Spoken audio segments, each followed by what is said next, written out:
Hi everyone, it's Imogen and welcome back to Colouring Kid. I hope you're all well. In today's video I'm going to be sharing how I actually colour with fine liners.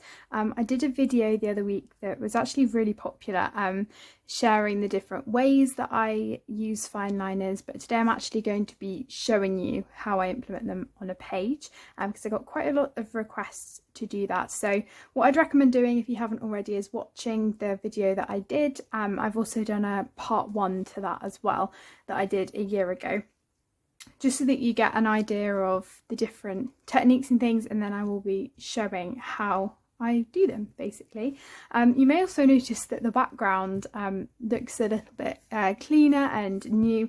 That's because it is. What I've decided to do is keep my desk, which is white, normal for most of the time, and then when I'm doing videos I'm just going to tape this craft paper down for the video because as people mentioned when I first started my channel, it's a lot easier to have a different coloured background rather than white on white. So I decided to go for the nice neutral brown, and I've pretty much stuck with that for a while now, but it was just getting very dirty, and so I've decided to do this instead. So I hope that's all right. Hopefully it should be a lot cleaner, and then it'll be easier to replace as well rather than being taped on my desk permanently.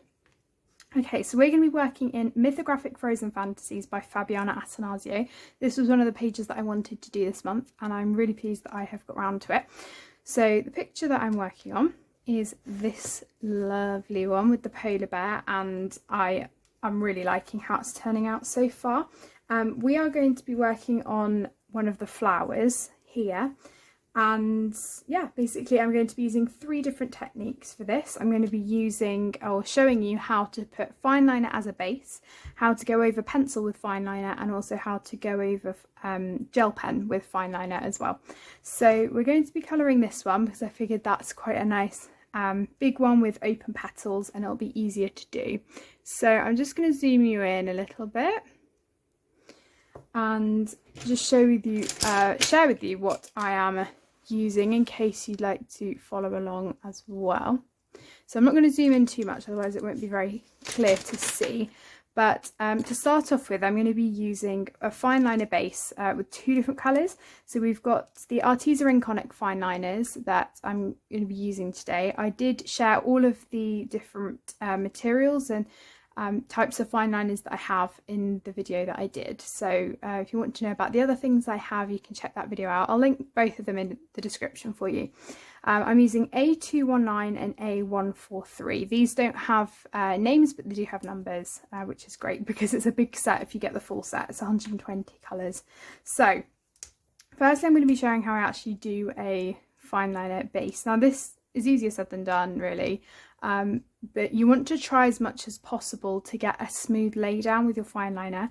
If you don't, that's not a problem. I don't always get a smooth lay down all the time, but there are ways to rectify it if you do accidentally go over the same area twice and it looks a bit patchy, which always used to happen to me, which is why I didn't use fine liner. So the main thing you want to do with this when applying it is just making sure that you're going in one direction in kind of a line motion rather than doing circles. You don't want to do that like pencil. So I'm just going to start on one part of the petal and go up and down all the way across. Now, even with mine, there are little areas that I've missed out, and you can simply just go in and fill those in. And to be honest, once you go over it with pencil, you can't even tell that the fine line has been there, so it doesn't really matter at this stage if it is patchy. And it's happened to me on many occasions, and yeah, it's one of those things, I guess. You know, it is fine liner, it's not pencil, so you can't always guarantee that every bit that you do is going to go absolutely right, but I think the fine liner base is great. I love doing a fine liner base on most things now. So yeah, you simply start on one side and gradually go to the other, and it is as simple as that. It's just an up down movement, literally as if you're scribbling, because I find if you don't do that, then you do end up with very patchy areas. You can see here, I mean, I've left out or by accident, you know, some bits aren't as filled in, and I'm simply just going in and kind of adding them. And this is very patchy, but I will fix it when we actually colour over it. And the thing is with this as well, is that the fine liner is very much a base, just like you would use pencil as a base.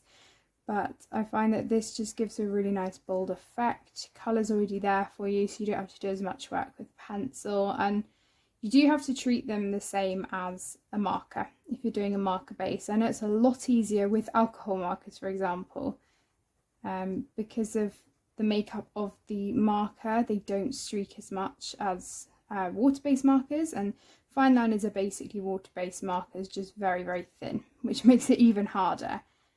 But I know lots of people are initially put off by, you know, using fine liner because they're quite harsh, you know, they're a bit like felt tip pens in terms of how they look. But if you get bigger sets like these, in conic fine liners with a larger variety of colours, you do get some really nice light ones, and also you can use the darker ones for effects that I'm going to show you. And there are ways to use them that don't mean that they're really bold if you don't want them to be.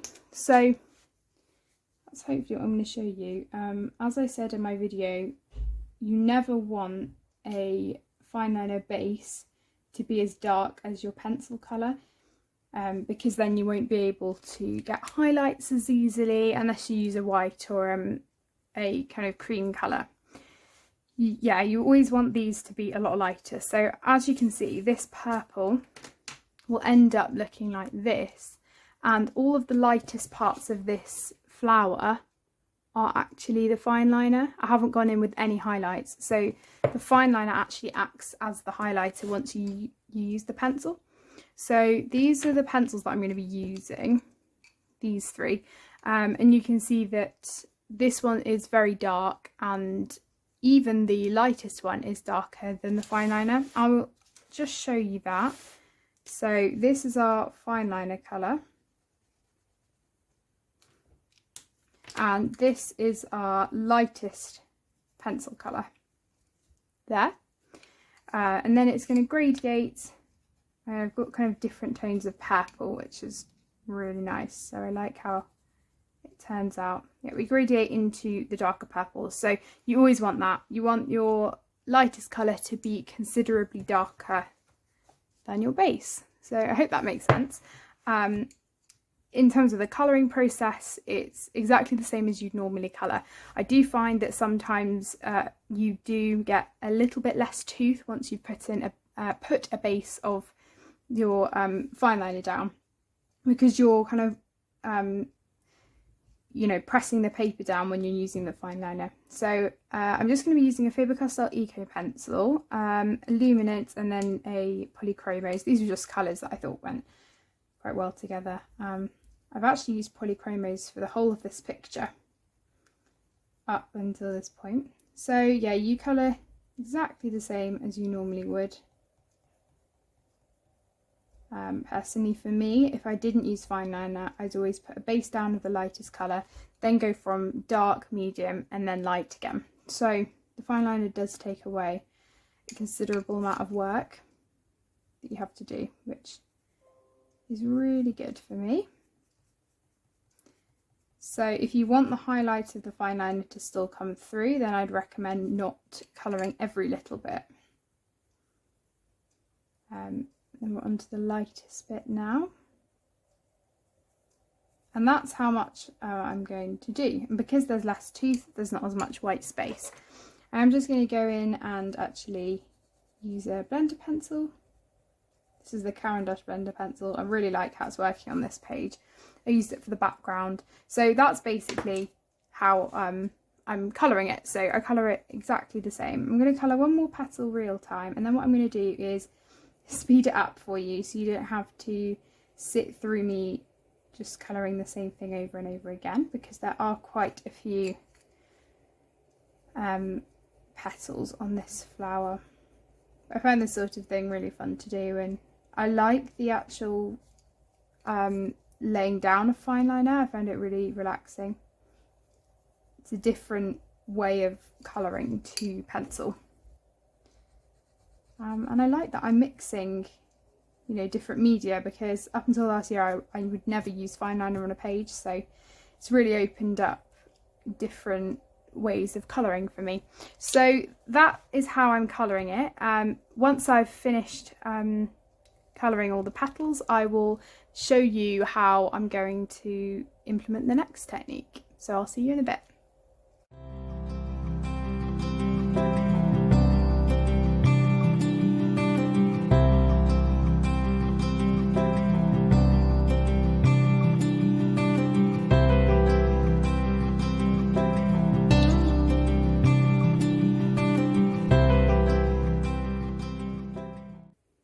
Okay, so now that all of the pencil work is done, I'm going to share how I colour over the pencil with the fine liner. Now, originally when I coloured this flower over here, I felt like once I'd done the pencil work, it still looked a little bit flat and there wasn't quite enough depth in the shadow areas as I would have liked. I think that was partly because I used an eco pencil and these don't have as much opacity and depth to them, obviously, as more expensive pencils. So yeah, I just wanted to add some more depth. So I'm not sure if you can see, I'm going to try and hold it up for you. I've added little pointillism effects with the fine liner, and I'm going to be using a really dark purple, so they're great for adding shadows and extra elements on top.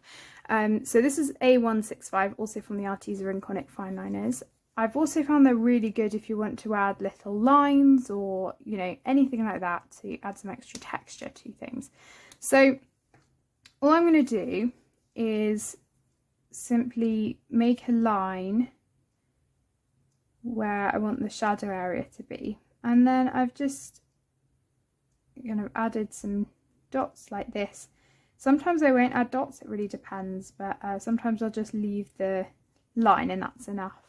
Also, I'm just kind of dabbing it with a cotton bud because I want them to blend in a little bit. I just want them to kind of merge with everything else. And I'm not putting the fine liner on areas where there isn't any shadow. And I think initially when I tried this technique, I was a little bit worried that the fine liner wouldn't dry properly and it would smudge when it's on the pencil, especially if the pencil's waxy. But actually it works really well. It still dries quickly, and even on top of the kind of, I guess, slippery surface that you have from the pencil, they work absolutely fine. So as long as you just give them a second to dry, they'll be fine. Because with normal fine liners, obviously they practically dry straight away once they're on the paper, but if you're going over them with pencil, I'd still give them a minute to dry, just to make sure.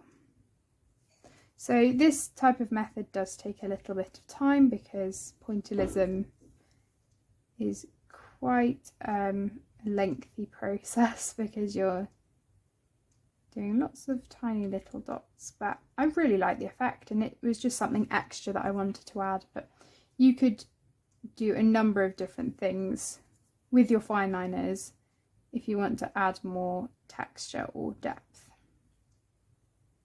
The only thing you can't do is really go in with a lighter fine liner on top of darker pencil, because that probably won't work very well. That's why I always keep the lighter fine liners for the bases. So that's that technique pretty much. Apart from this middle bit, I'm just going to outline it. I'm not going to do any pointillism because I want this bit to be dark. Yeah, there we go. So that's the second technique that I'm going to share with you.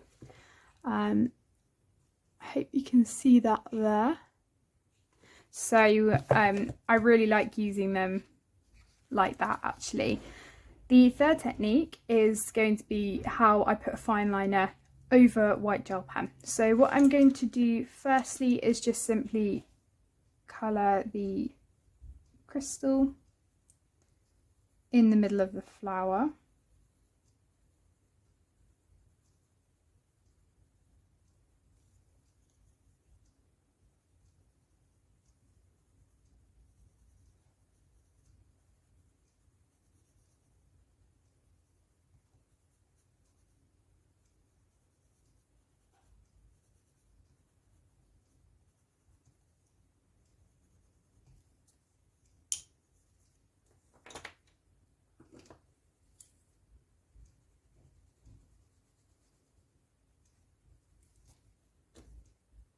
Okay, and then I'm going to outline it all in white gel pen, and I'm going to be using an Arteza 0.6 white gel pen. These are great. I do need to get some more of these. And yeah, I'm just going to outline all of the lines so that there's no black lines on this area.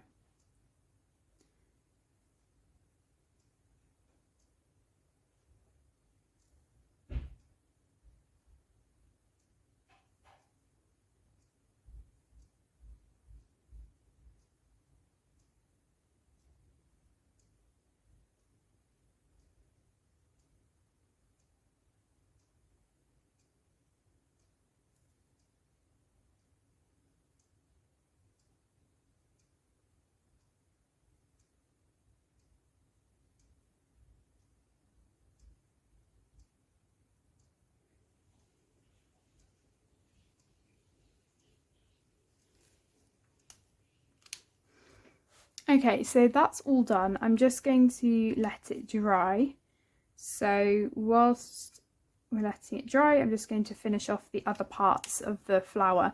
So this sort of thing doesn't have anything to do with the fine liner process, but I actually just wanted to show a new technique that I've been trying out. So I've been really enjoying using these gel pens, and these are the Pastel Gel Pens from a new gel pen set I got that Sue very kindly sent me from a friend, and these are in my haul if you're interested. I believe they're the Shuttle Art Gel Pens. It's a pack of 60, and I've been using them to accent lots of things. So as well as a Rita Berman PDF that I did using them, I've also been using them on this page. So I'm just going to show how I have been using them to accent areas on this page. Thought that would be kind of fun, just to show a new technique that I've been doing. So all I've been doing is picking a few areas. Oh, sorry for the shaky camera. Just a few areas where I want to do a little bit of the pen, and I do it very lightly because I don't want it to kind of overpower everything that I've done already. And it is kind of like a neon, even though they're pastel. They're not quite as bright as neons though, so they're a little bit lighter. And I also used the pink and the green up here on this swirl that I added.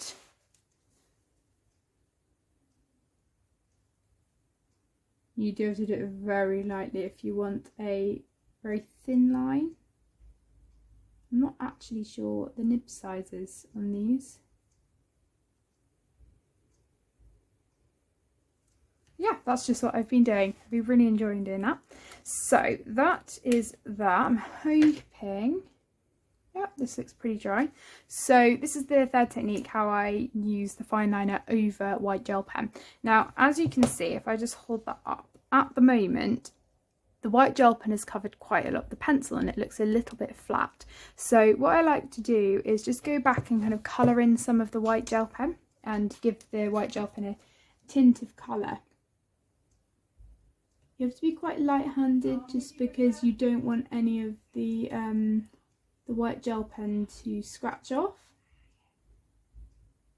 So I'm just kind of adding some to create a little bit of shadow, bring back in some of that pencil that was lost when I did the white gel pen overlay. So it's just really to bring in a little bit of extra texture, and I really enjoy doing it. So that's pretty much it. So I've just gone in a few places. You can even go back in if you want a little bit more shadow. I want more shadow here, maybe even there as well, because the white gel pen is covered up quite a lot. I used this technique in one of my earlier pages that I did in Mythographic Imagine. So that is everything. I hope you've enjoyed this tutorial and that it's been helpful in some way. It's been really interesting playing around with Fineliner in the recent months that I've really been getting into them, and I have loved using them, especially on these mythographic pages. If you don't know, I have actually completed 2 already. I've done one in Dream Garden and one in Mythographic Imagine. Pretty much everything that I coloured in Mythographic Imagine was with a Fineliner base. If you want to know more about that, I completed it in July. So in my July completed pages, I have kind of explained in more depth what I did with them and the different techniques I used. And then I finished my one in Dream Garden last month in August. So that is everything I have to share with you. Thank you so much for watching, everyone. I hope you enjoyed, and I will see you all on my next video. Take care, everyone. Bye.